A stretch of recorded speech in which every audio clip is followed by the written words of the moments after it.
When I woke up, very confused, she said, "You almost died last night. In fact, no one can believe you were alive." I went into the games not knowing what was coming. As humans, we just hate uncertainty. Just sense that it was out there. You have to start somewhere. We're all programmed to push ourselves even farther. This is On the X, an IRONCLAD original.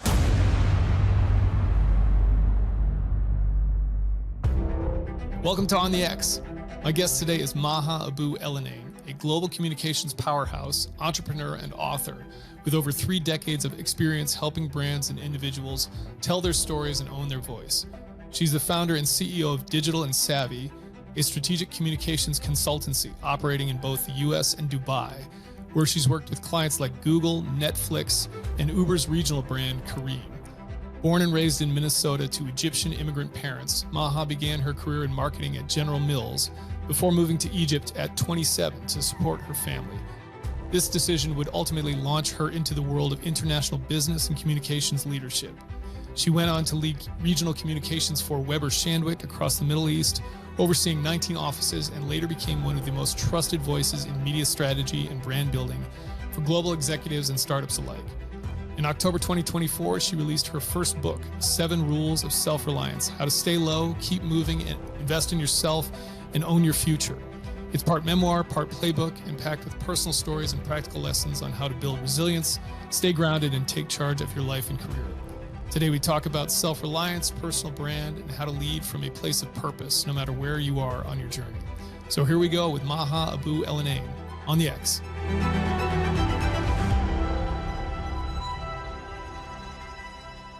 Well, look, let's just kind of get right into your book, which was great. Thank you. 7 Rules of Self-Reliance. And what does that mean? I know you have kind of a formula in there. Great. And so yeah, what does it mean? Question. I love this question because when you see self-reliance, a lot of people see the word self and they're like, oh, it's about being selfish and you're the only person who can do it. The book is to teach people and to inspire people and to educate people about what are the tools and things that they should have so that they can rely on themselves to be valuable to other people and ultimately themselves. So how do I rely on myself to learn how to build relationships and network? How do I rely on myself to create value to other people so that I can get the things I want to see in my life? How do I rely on myself to invest in myself? Am I going to wait for someone to bring me things on a silver platter? Or are there things I can do to take steps? And then when I do them, I become more valuable to like me and to others. So self-reliance for me is about empowering and inspiring yourself to figure out what are the tools, the things that I have access to that I actually can tap into that I'm not tapping into yet. Yeah. Is that more important these days, you think, than it has been in years past? Critical. I think self-reliance became really important during COVID. Like think about like how with working environments, like we really have to rely on ourselves to like build and come out of dig ourselves out of our holes. But now I think about it, why do we need to be self-reliant? Career mobility. The way that the work industry works right now, if everyone is remote working. So you need to know how to show up for yourself and how to articulate who you are and what you stand for. And I really believe that if you could have these tools in today's modern society, not just with work, but just in our lives, like how do we manage ourselves and thinking about opportunities are in abundance. And I really, really believe that. And I feel like there's never been a greater time to be alive to take advantage of some of the opportunities that are out there. Yeah. Do you think it was even possible in years past to be self-reliant in a way that you can be now? Never. So one of the rules of the book talks about learning and investing in yourself, right? We can wake up every day and learn about any company, any CEO, any athlete about what's their morning routine. What are some of their successes and failures? We have access to information and all of it's for free. I can go to YouTube and learn anything for free. I can listen to podcasts and learn from people like you for free. It might not be free 5 years from now, right? This never existed before. It used to be where you went to school determined who you were going to become, right? And now that formal education isn't something that is the only thing that can give us a competitive advantage now. I saw a video yesterday that if you want to be an expert in something, I'm sure you've heard this, like 10,000 hours. Actually, they're saying if you can spend 18 minutes a day for a year, 18 minutes a day, you can become an expert in something, or you can be top of your game. 18 minutes a day. I can do 18 minutes a day. Yeah. And that whole 10,000 hour thing too is go. Okay, sorry, keep going. People just don't do it. People just don't do it like that. Oh, totally. The ability to show it consistently for yourself. I mean, I even think about my life. Like I'm really good about like, moving more into, I have like all my supplements, and like some days I just really hate taking all my supplements, but I'm like, consistency of taking those every single day is going to make the difference. Not one day on, 3 days off, one day, like you have to be consistent. I think that's what people struggle with. It's what I struggle with. I'm sure a lot of people listening struggle with that. So I think that you really need to be thinking about these tools and these rules, which I put in the book for a specific reason. One, it's lived experience. Two, there are things that I have done that have worked, that have got me to where I am. And, since the book been out and it's a bestseller, it's worked for people. People are messaging me and DMing me and emailing me, telling me these rules have actually helped them, because it's just things that are very practical and easy to do, but things we often overlook because of our limiting beliefs, because we're the ones kind of standing in our own way. For sure. So I want to hang on that point about like the kind of 18 minutes a day thing, right? So like, it's funny. I just talked to Dave Epstein I don't even know if that episode's out yet, but anyway, I talked to him who wrote Range. I don't know if you know him at all, David Epstein. Yep. Great. But book. he, in that part of what he's talking about is, the whole 10,000 hour rule, not necessarily true, right? It's more like it depends on the person and it depends on the kind of thing. And he talks about really having a breadth of knowledge rather than focusing on one thing. You actually end up in a better position down the road on that. But yeah, this is a big thing. I think it's in your rule 4 is the one where you're sort of talking about this, like kind of like expand skills and kind of knowledge and all that stuff. And like, this is something that in my own life, I have a thing where in the beginning of the year, my thing's music. That's like what I try to keep learning more things on. So I started learning piano 4 or 5 years ago, something like that. But the way I made it a habit, so to speak, was to just say, hey, I got to do this at least 20 minutes a day. So it was a little more than 18, but pretty close. Like that habit, forming a habit, it helps.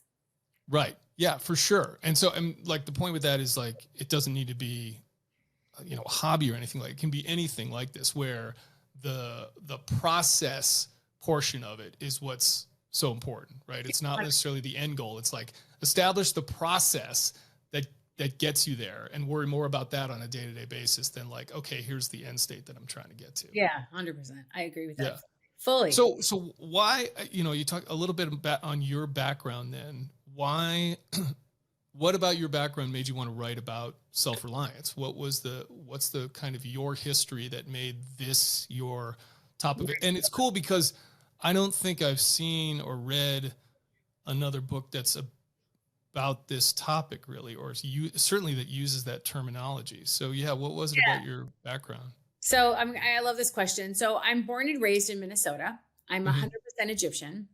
I grew up in Minnesota where I was literally the only brown girl in my class.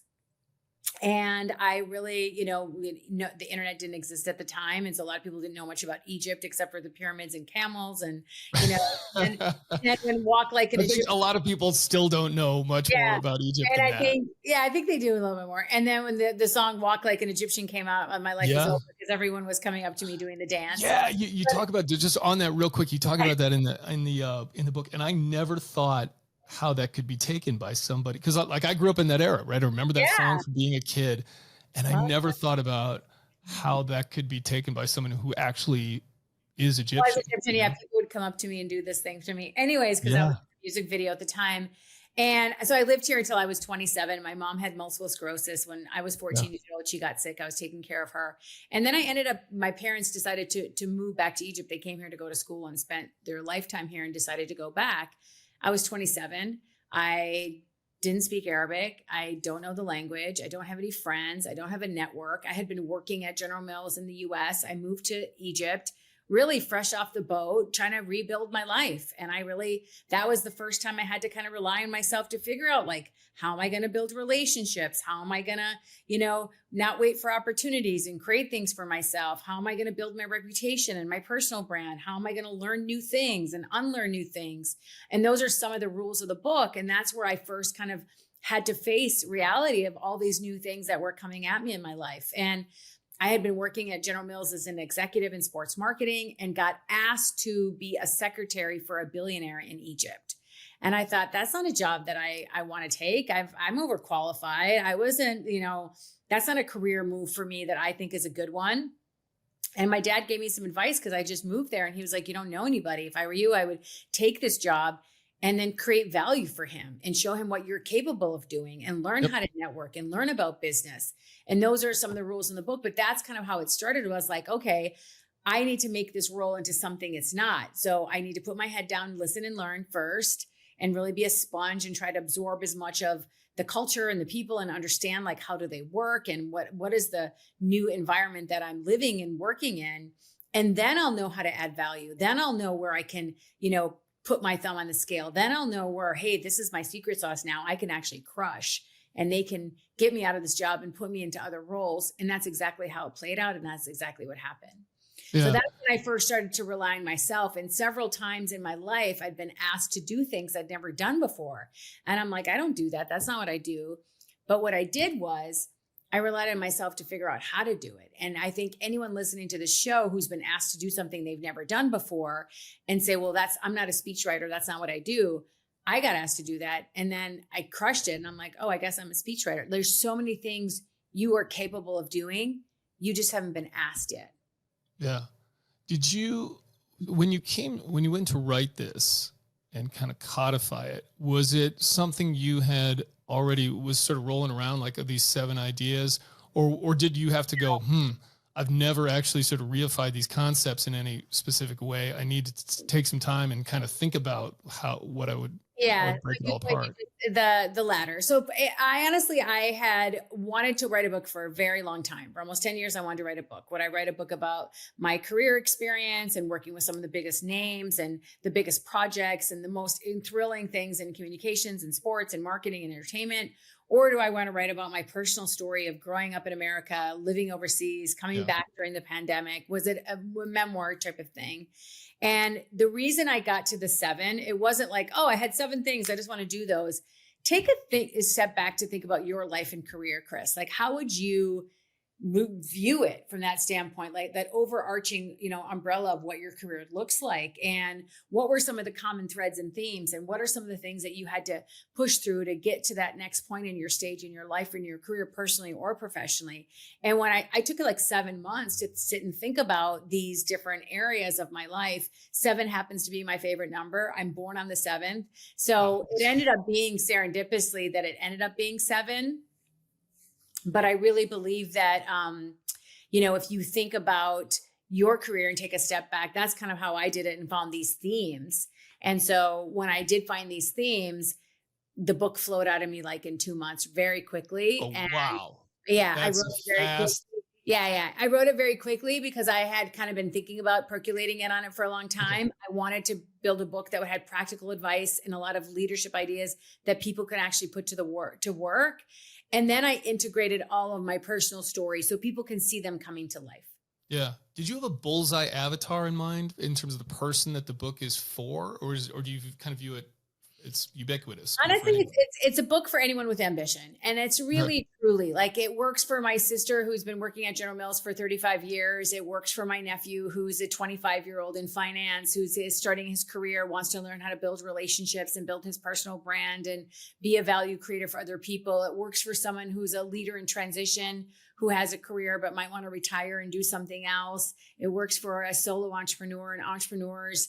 And it really does, because those are the people that have bought the book and who tell me that it has had impact on them. And I'm really excited the way that if you read the book, every chapter has at the end of it reflection exercises and cheat sheets. You can actually put the rules to work. Yeah. Well, so let's kind of get into some of this. Okay, let's do it. Yeah.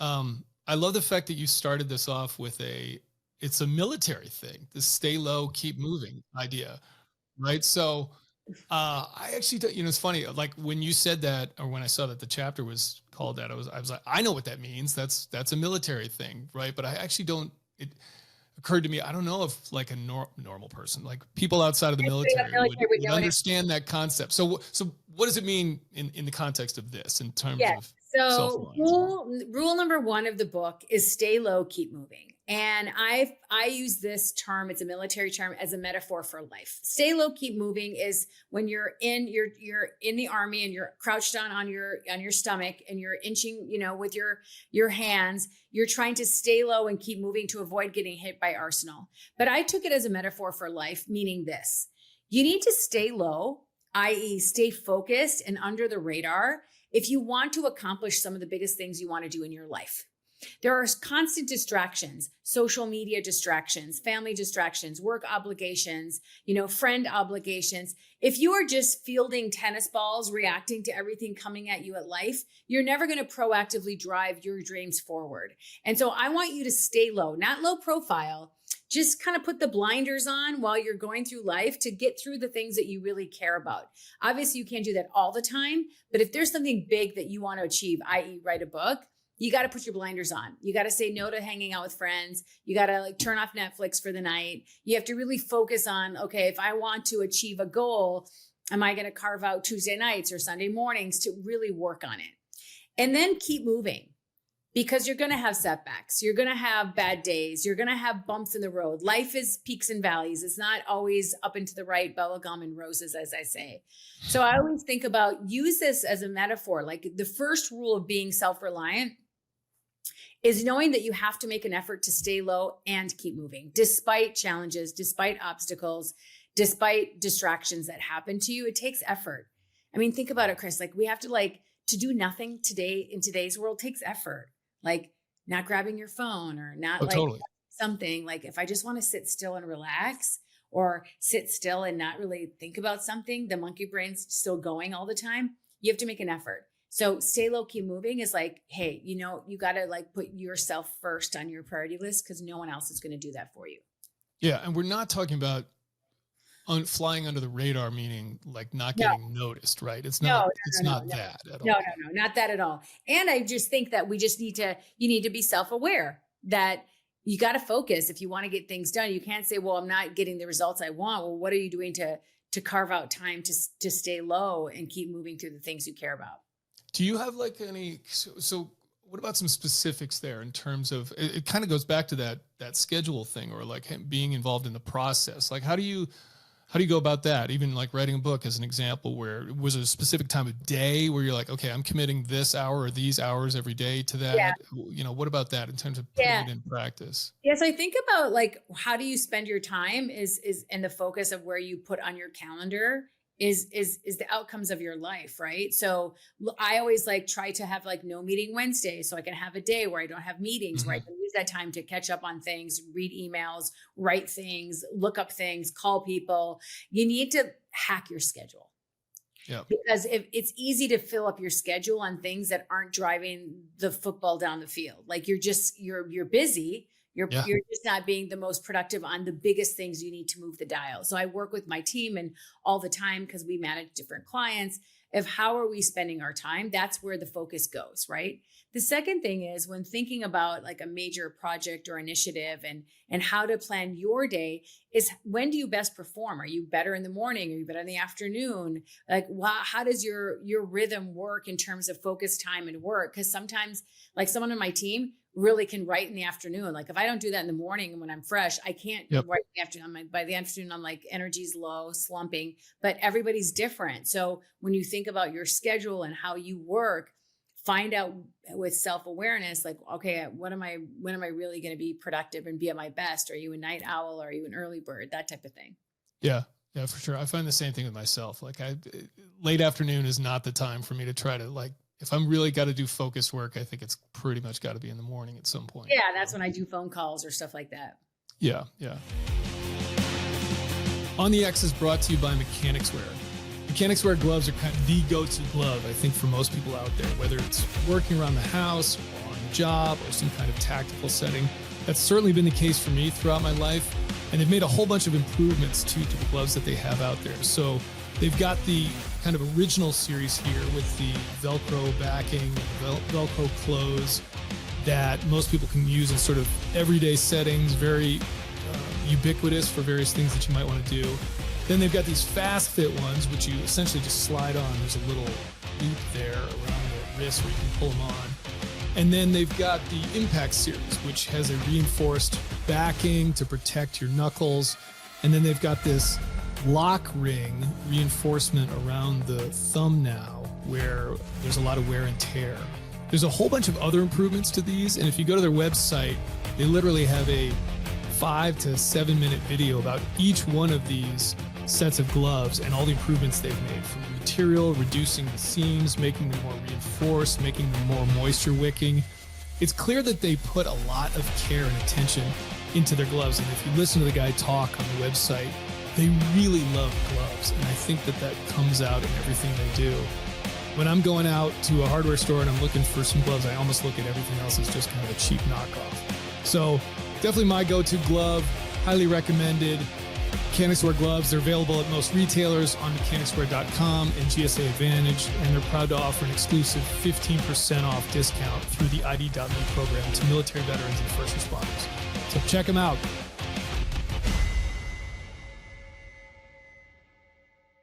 So rule 2, be a value creator. So how do you define that? Yeah. So creating value for other people is something that kind of became my thing. I was like, oh, I'm going to meet you, Chris. I'm going to ask you how I can help. I'm going to ask a simple question. And then I'm going to find out what's the one thing that I can I can pull that. That's a thread I can pull where I can support him. Creating value for people for me is a definition of adding value to somebody without them asking for it. And maybe before you know that they know that they need it. So is it solving a problem for them? Is it making an introduction for them? Is it tackling a problem that they've been struggling with? When I think about how to create value for other people, and I want anyone listening to this podcast to think about, what can you do to add value to somebody?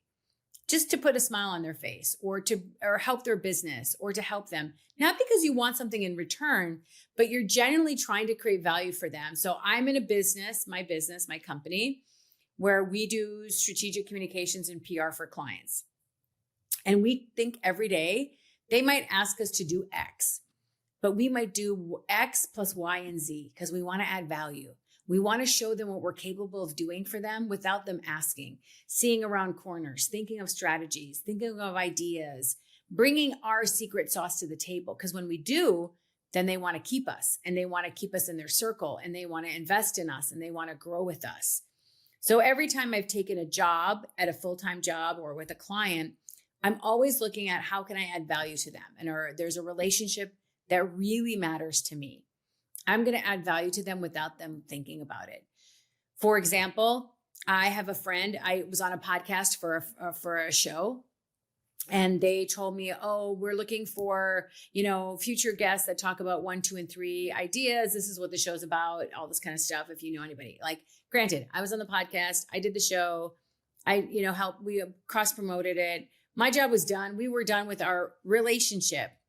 But then several months later, I met somebody who I thought might be a really good fit, because I remember they told me about someone that they would like to have as a guest on the show. And that person is a pretty big name. So I wanted to add value to them. And I also wanted to add value to that pretty big name because I knew that they had a topic that they were talking about that they might appreciate getting on that podcast. So this is a live example of how I create value for people. So I went to the podcast and I'm like, hey, I have XYZ. Would you like to speak to them on your show? And they're like, are you kidding? Of course. And then I would go to that VIP and I'm like, listen, do you want to get access to this huge podcast to talk on that? And they said, yes. So I'm in the middle. I'm creating value for both parties. I'm not getting paid by either party, but I'm doing it because now I've just put a deposit in each of their dress banks for the future in case I need it and in case I don't. Yeah. There's a bunch of stuff out of this that I want to ask you about. So the first is, a lot of what you're talking about here relates at least to personal branding. Right? Yes. This idea of build a brand around yourself, which again, I don't know when the idea of, do you know when personal branding started as a thing? Who was the first person who you would consider have a personal brand? Do you even know? No, but I think we think of people who had strong, Richard Branson was one of the very first persons. Yeah. You knew him before you knew Virgin. There's many people that came early onto the scene where we're like, oh, it's about his personality and his ideas before it's about his company. He's the first person that really it hit my radar very early. Yeah. Okay. I think of guys like Michael Jordan is the one that jumps to mind, but maybe Yeah. that's because of Nike and sort of Michael that Jordan marriage. was bigger than Nike. He was bigger than basketball. He was yeah, that's a great he is the first personal brand that everyone fell in love with. Everybody knew, right? Everybody knew him, but people fell in love with the sport because he was bigger than the sport. Right. Yeah, for sure. So the question I kind of want to get to about this though is a lot of personal branding, I think, comes off as, or when people are trying to be a personal brand, it's about them. It's like, let's turn this cameras on me and, and the spotlight on me. And I'm going to talk about why I'm awesome and everything. So how do you kind of like reconcile that with creating value for other people? Yes. Right? Like, how do you know, marry the two, so to speak? So a lot of people, when they hear the term personal brand, they're like, oh, self-promotion. Right. It's all about me. It's all about self-promotion. And I'm like, no, it's about idea promotion and it's about thought leadership. And you need to be thinking about, if you're creating a personal brand, it's not about you, it's about them, and them as the audience. Totally. And I really want a lot of people listening to this, and this is the biggest chapter in the book for a reason, that I want you to think about personal brand, take it out of your vocabulary and replace it with the word reputation. And you certainly do care about your reputation. So what are you doing to build it, to promote it, to treat it like a currency, something very valuable? And the people who are getting it right are the ones that are bringing value to others. Because for example, even with my personal brand, I spend a lot of time ad nauseum talking on social media about communications, building your personal brand, how to tell your story, I give away educational information for free because I want to create value for others. But I also know that comms is in my DNA. That's what I do. And that's what my personal brand is about. And, I do share, I'm going to be speaking at this event. That's self-promotional. It's informational, but self-promotional. But 80 to 90% of my content is about the value I'm trying to create for the audience. And I think you need to get yourself out of it and not think about, you're doing it to create your personal brand. You're doing it to create a relationship with the audience, trust with the audience, maybe lead generation for your business, help you build reputation, credibility, and currency with other people, help you build relationships. It's a digital presence and footprint for you, and we can't get away from not having it. So let's say you don't want to be posting on Instagram or LinkedIn or any social media accounts. Great, that's fine. Your personal brand in real life is more important than your digital one. But I want to challenge you to have, or recommend you have, a presence on social, because that's just how the world works. Like we meet each other and we're going to look up each other's LinkedIn or Instagram accounts. Right. I was at a conference this week in Miami, and instead of exchanging numbers, everyone's just opening their LinkedIn QR code, take a picture of that. Right. That's the digital currency today. So have a strong photo of you, have a strong presence on LinkedIn. I'm not saying you need to be posting 10 times a day, but when people look you up, I want them to find something that you put there, that you want them to see, not something that somebody else put. Yeah. Are we in a world where everybody could have a personal brand? Is it literally like just absolutely everybody? Everybody. Yes. Chris, everybody. That's what my next book is going to be about. It's about every single person on the planet is a personal brand. And the way that the economy is working and the way that the business world is changing, especially with AI, you better have a presence. You better, because there might not be 9-to-5 jobs anymore. There might be a scenario where everyone is on their own, building their own business based on their name. Yeah, I hadn't thought about that, but you're right. That might be coming for sure. For sure. How do we balance? Look, there's a lot of people out there that may want to build a personal brand where that becomes their source of income, right? That becomes how they make a living. Yes. But there's tons of people, the majority of people, who have to hold down a job, and then maybe they've got a side hustle or they've got a personal brand on the side. Do you have advice for people on how to best to kind of balance that, so to speak? Straddle both. Yeah, straddle both. It's common more and more every single day, right? You can have your full-time job that you go to every day, that stable income, you love your job. But you know what, Chris? We have other passions. We have other things we like to do. It could be yoga, it could be photography, it could be baking, it could be leather making, it could be piano, it could be Pilates. And I want to build a personal brand on social around that either I might leave my job for, or I might not. And so I think a couple things on this advice that I give people all the time. One is, if you love your full-time job and want to keep your job, but want to do something separate on social, make it clear on your social, this is your passion thing, and that you're not representing your company in your ideas or your practices. So that's clear for you, for your employer, for anyone who's following you, so that there's no confusion about that. The second thing is we are all interested in different things. Like, I'm a huge sports junkie. I love talking about sports. I love being about sports. And so I'm going to show my personal brand for who I really am. I love to travel. I like sports. I don't compartmentalize my life, and neither do you. And most consumers don't either. So they get that some people have different interests across the board. Yep. Is there, I'm just thinking about this as you're talking too. Is everybody's personal brand, does it have to be 100% authentic to you? Like, do people create personal brands that are like a character, so to speak? Is that ever a good idea? Definitely not. Okay.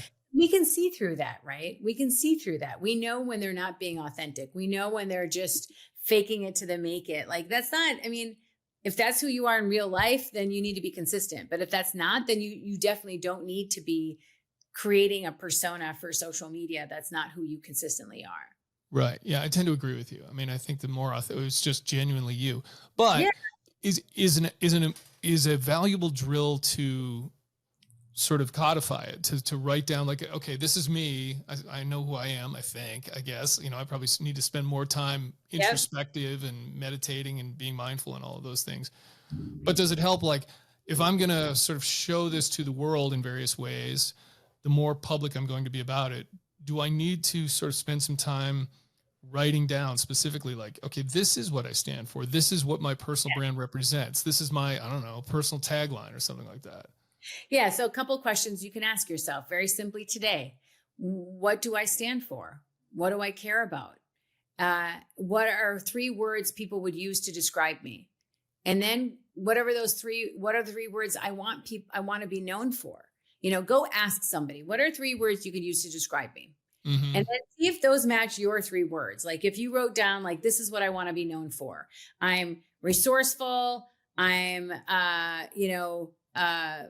a leader. Whatever the 3 things are. I'm a team player. I want to be known for these things. I want my personal brand to be one of, like, Maha's reliable, creative, and loyal. Like, if that's the 3 things that I want, then I go ask people, are those the 3 things that you know me for? And if not, then I got some work to do on my relationships, on my communications, on how I show up in the world. That's really what your personal brand is about, so that people can refer you, or people can rely on you, or people can hire you, or people can collaborate with you or partner with you. The reason you want to build a strong personal brand, not just because it's how your reputation, but you want to have benefits from having a good reputation. Even like in my neighbors, with my community, I want to have a good relationship. It doesn't necessarily have to be related to business or our identities in our work lives. It's our personal lives as well. Yep. You talk about in the value creation stuff. I think a lot of people struggle with this too, where if I'm trying to be a personal brand and I'm trying to create value for people, how much of it do I give away? And how much do I try to charge money for? I think this is a really tough challenge for a lot of people, because it's like, okay, if I want this to become some kind of either side hustle income, or I want it to eventually become my primary income, I got to figure out a way to generate money out of this. But as we start to get, we are now subscriptioned to death with everything. Everything's you've got to buy a subscription for. People, I think, are less willing to do that. They want free information, free help, free value. And so you have to be able to provide some level of whatever it is you're putting out at no cost. So where do you draw that line, and how do you figure out what to do there? Yeah. So I think a lot about, rule number 6 of the book is called Be a Long-Term Player. And it's really difficult for, we live in a world that's a transaction society. Like, you want to tap to pay and get out of the store. You want to download the whole season right now. Like, people really want instant gratification. Like, I'll do this thing for you, but then what are you doing for me, or what's in it for me? So the concept of the question you're asking is, how do you do it for people, and who do you select to, who do you give value to, so that you don't get taken advantage of, so that you aren't just giving away your contacts and your secret sauce for free. You have to be selective, and you have to follow your gut and your judgment on what you think is the right thing to do. And I give countless examples in the book of when I gave away my work for free, when I gave away my ideas for free, but I did it intentionally for a reason. I wanted to build a relationship with that person. So I wanted them to see who I truly was. Secondly, I did it because I had a long-term vision that if I could show up, deliver, be consistent, that there could be some opportunities at the back end of this, and that worked out exactly how I planned. The third thing is to think about, how do you do it with the resources of your time and your business? So like there's several times I have a consulting firm that I would do work for free or help somebody with something, but I would never use my team's time. Like I was selective, like, okay, I can give away my time for free because I can afford to spend 10% doing this extra lift or this extra value for somebody. But I'm certainly not going to be stupid and use all the resources of my company when those need to be billable hours for a client. So you have to think about, what's the value equation? Is there a long-term benefit that you need to be thinking about? Because so many of us are not thinking about the long-term benefits. And then how do you make it work given your company or work or personal finance circumstances? So be self-aware and don't do everything for everybody. Like not all favors or value is treated equal. Is that a low lift where I need to make an introduction? Or is that a heavy lift where I need to do some thoughts and writing and thinking and use my contacts and do heavy lifting of work? That's the questions I keep asking myself when I try to decide who I'm going to give value for, is what range in what range in scale can I deliver? Yeah. What do you mean by don't be a waiter? This is rule 3 is don't be a waiter. And you don't mean people that serve food to you in a restaurant. No, rule number 3 is don't be a waiter. And everyone, Chris, who's given me feedback in the book said this is the chapter that gets them, because they find that they have been waiting, but they don't want to admit it. They've been waiting for, the right opportunity to come to them. They've been waiting until they lose weight. They've been waiting till they get more money in the bank account. They've been waiting because they don't want to fail. They've been waiting because they don't want people to judge them. And so much happens in life where we're like, I'm going to wait. It's not the right time. I'm waiting till I get all my ducks in a row. My message to you is don't be a waiter. Because nothing good comes from waiting. You're only going to grow if you start to push yourself to create the opportunities you want to see in your life. And a lot of times, and the reason why I put this chapter in the book, and it's happened to me, where I was waiting for my boss to give me this project that was going to make me the rock star that would skyrocket my career, because I deserved it, because I worked hard, because I thought, well, for sure they know that I'm doing all this amazing work and that they're going to see it and then I deserve it. That's not how it works. Many times I had to create the opportunities that got me to the next level. I'm like, am I going to wait for my client to ask me to go to the Super Bowl? Or should I tell him, hey, we should go to the Super Bowl. This is the work we can do at the Super Bowl. These are the opportunities we can unlock and create. Are you in? And then he's like, yeah, let's go. And then I had to go figure out how to do it because I'd never been.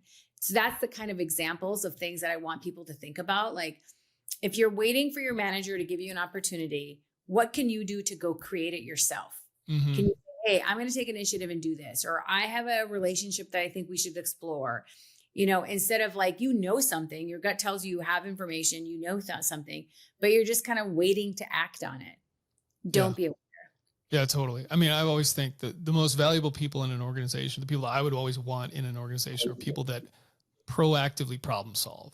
Like they do their job, but they don't necessarily stay in their lane. They like look for things to be like, hey, that could be better. Let's fix that. And here's a way that I would do that. I mean, I just think it's like one of the most core competencies I would want out of anybody in any organization. Yeah, it's really important. Taking initiative is something that everybody values. And also being adaptable to the world happening around us. So if you don't be a waiter, you're like, I'm going to adapt. Oh, AI is coming. Let me see if there's an AI tool that can help solve a problem for our company and make us more efficient. Don't be a waiter, and think about what are the things that might be in your back pocket that you're sitting on, but you're not admitting to yourself that you're waiting on. It's sort of correlated to this, but I would say it's a theme of your book, or at least it's kind of a through line, which is you seem to be somebody who's extremely good at networking. Yes. And I kind of want to, it's almost like your superpower when kind of look at your life because of who you've been able to connect with. Like you're just this like master connector kind of, or that's what jumps off the page for me. Yeah. How important is that? And is that a skill you had to cultivate for yourself and develop, or was that just something where you're naturally good at it? First of all, you're absolutely right. And a lot of people, actually, I was in a call yesterday. They're like, no one networks like Maha. Like she can get it's very clear. Get into any room. She'll walk into any room full of strangers and walk out with everybody's contacts.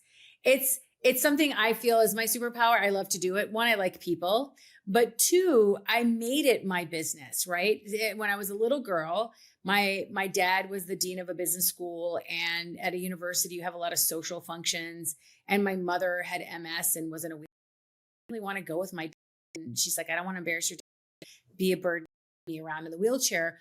You, your dad. I was like 14, 15, 16, 17 years old. I'd go into these rooms with all these people, and I was like, kid, I'm like, no one wants to talk to me. And my dad's like, start talking to people, start making conversation and getting into a room full of people that I don't know. Like, got back from an event, never been to that before.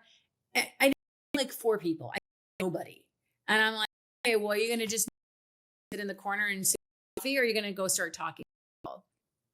It does take courage, confidence, but if you develop it, you're good at it and you enjoy it. And the way we line is different than we used to network now. So yeah. One of the book, which is rule number 6, is people, how do I build relationships with people?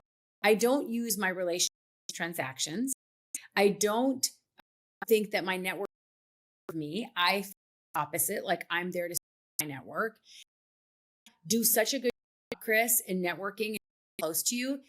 Add me to your network that you bring Maha into my network. And so you want to intention, show up for people, be of value, be of service. That's what building a relationship to me is about, and successful in. If you look at the people who've endorsed the book, in my book, like I built relationships. I don't come from those circles, these people, but you did. I had a good conversation. I delivered. I added value. I execute. Do it consistently. I think reframe. You think about networking, that they're there to game or job for your son or nephew, whatever. Oh, who are the top 5 people in my network that I have? Because that'll have a flywheel to get other people in my network. It's never been easy to network now because of media. Yeah. Spend minutes a day sharing other people's work, seeing other posts. Like I do this every single day. I communicate with people. I'm networking on for 15 minutes a day. It's not I have to set up a call and set up a meeting and for that. Right. So how do you come up for people a positive way? Share their work, comment on their posts, reach out if they're posting about this topic, send them an article, something of value. Low lift reminders brings value to people.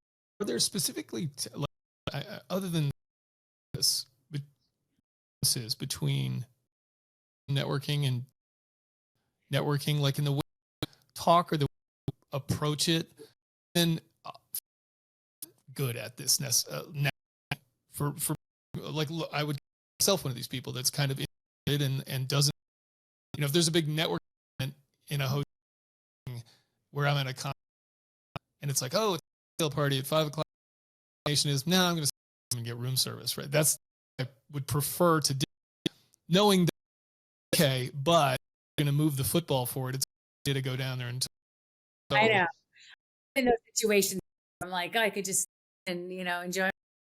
But you bought the ticket, you paid the room, you're taking off work, you're taking time away from family. And I feel like there is a difference between working on social versus working in real life. So everyone gets those millions messages on LinkedIn from people reaching out to them. So how do you get really effective of that, mastering the art of the DM? And I all the time. Be specific, ask for minutes. Okay. If you want to get a DM to an email and email into a meeting, it's a very simple formula. Don't your whole life to them, because what they want. Like, I'm out because of X, would love to discuss. And if you have 5 to me, I'd love to get. And a lot of people have minutes. Yeah, but many of them, I mean, I get tons of those things every day, and I almost all think of what makes me interested in something like that. I'd have to think about it, I think, because it's never responded to anything, but from what the through line is of the one that caught my attention, I'm thinking about that. I don't know off the top of my head, but say, yeah, 99 of them at least just completely ignore. Most people do.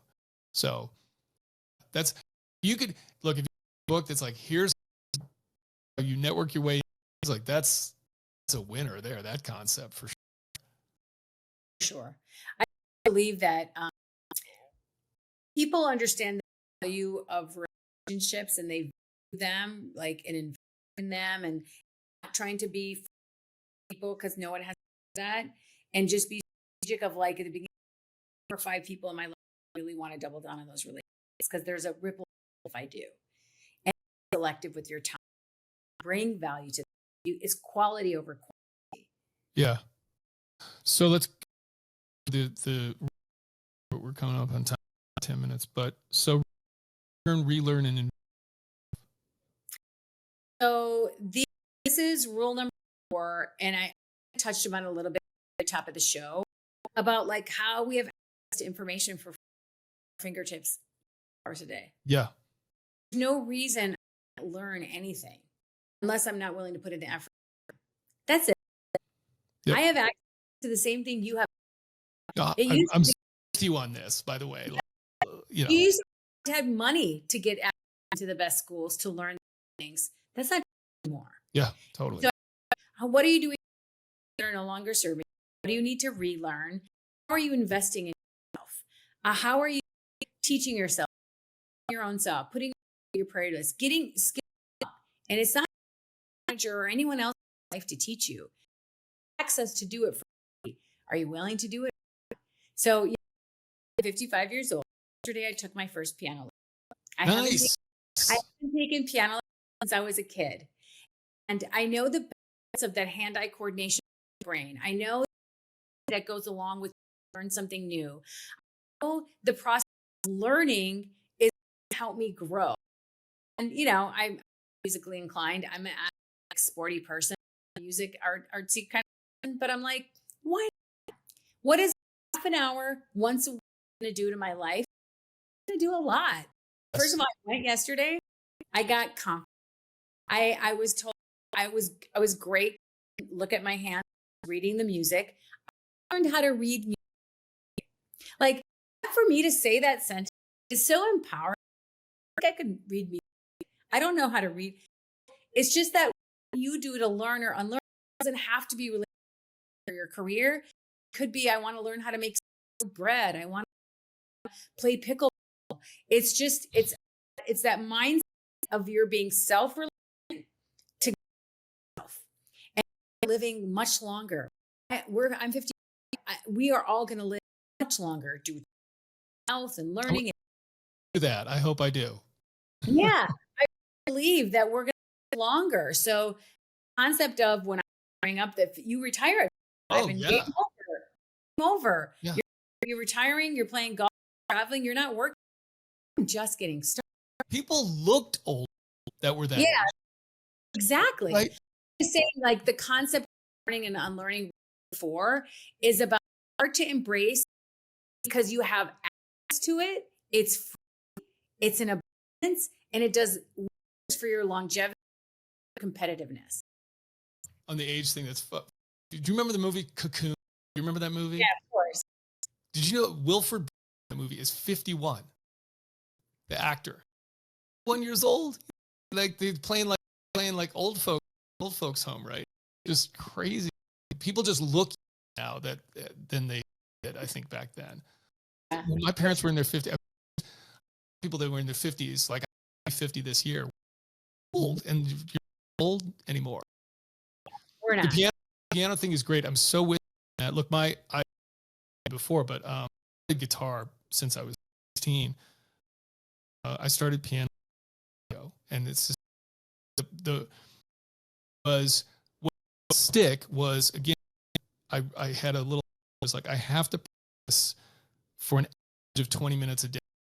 Like I have to rack up 100 minutes a month, and so if I got to make it up, tracked it every single, and that was the, and also the other thing is like, I think go to these things, any of the stuff it's like just whatever the thing is every day. It only lasts 5 minutes, but if you just show up for whatever thing is that you're trying to learn, like that will be enough to make it something that you're doing at least every single day. I just think it's well. The thing too is one of my, because I got a keyboard for this.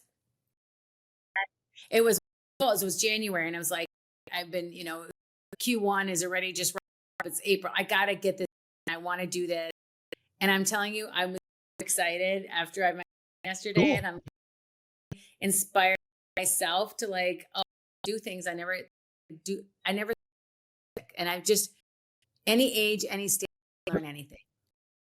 My mother-in-law, she's passed away now, but she started guitar, I think, when she was like in her. So let me give you more, before we started about Maury Povich. Povich was a long time. Yeah. He's 86. He just did a podcast. Right on. Awesome. You're never anything. Totally. All right. We got on this one about reputation. Right? Reputation is correct. There's a specific question to ask you about this, which is, like coming from my background, military, especially, reputation is huge. Like you really think about reputation a lot. But then there's this other mantra out there is very prevalent, which is like, don't care what anyone else thinks about you. You can't care what anyone thinks. And I think about the intersection of those things is because reputation, by definition, what people think about you, right? What you perceive them to think about you. I really believe that a lot of people think I have reputation control, and I'm like, it's 100% control. This chapter in the book, I want people to take seriously, drive, grow it, invest in it. Ask yourself the question. Oh, I don't want to know. You have to know. You can't afford to know, right? So dig into that. A lot of online coaching shops around this. Listening wants to go to my website more about that. It's critical. It's just how the currency of works right now. It's an economy. Just you have a lot of followers, trust you or believe you. How do you control a little bit though? Because I think certainly authentic and you're going to have a reputation. Active about the stories and how you show up, treat people. It's how you barista to how do you treat neighbors to how do you treat your colleagues, how do you employ. That's how you control your behavior. What do you do if something happens or you sort of is a black mark? Because I think at some point, maybe not, but a lot of people have step or something that's misunderstood, or an old video is up about them or something. Like, what do you do? Yeah, every situation is different, but like, if you made a mistake, you should apologize, show empathy, and be rapid to respond. Because the longer you wait, the more it leaves for misinformation and negative things. Yeah. If it's an incident that involves other people, then obviously I have to check policies and see who's involved and look at legal things. But it depends on what that case is. 9 times out of 10, you need to say sorry. So I think we talked a little bit about long-term players. Last one it's fun. So I just interviewed Pink on the podcast too. The book is The Power of Regret. So he talks specifically about the importance of regret. And I think this is one of the where I think it's a little semantics or a little his book. It's say no regrets. You don't that you wish were different, or the point is to like learn from and drive on and not those things. I think it's easy to say to live with no, it's very difficult. But if you will read, this is the chapter where I tell my personal story, taking care of with MS and my dad with AIDS. My dad Yeah. had he's at the same time had MS. And I could have let that define that I was just going to be a caregiver. And how do I turn my struggles into a strength? And how do I turn them into comeback? It's my comeback. I have a card against me. I grew up in this town in Minnesota, Egypt. I don't know anybody. My mom is sick. My dad gets sick. I don't really, aren't the cards that I want in my life. And I turned them to the best of my life. It shaped me, defined me, it helped me grow. And it led me today, and I'm very grateful for it. And so I always just ask myself, I can't do this. How come they do this? I'm like, you know what? If it's not me, who? And if not now, Yeah. and I ask all the time, and it just puts me in, step up and let's put in the only between me and anybody else in this world is how much I'm willing to put in. I have access to the same. I don't need money, bank accounts. I don't need any of that. Am I willing to? Am I willing to value for people? Am I willing to not be a waiter? Am I willing to invest in myself? Am I willing to personal brand? You're on. Yeah. Last, I know you got to go. Kind of off from the book, but it's about this because I've been to 40 countries all over, and I've never. And I would love to go. I would love. Let me know. It fascinates me. Like a lot of people, it's just like the history of ancient Egypt is like. I'm so away by the concept of a civilization that could be dominant on the planet for 3,000 years. It just blows me. We think of the United States around for 250 years, and to think 12 that was, it just blows me away.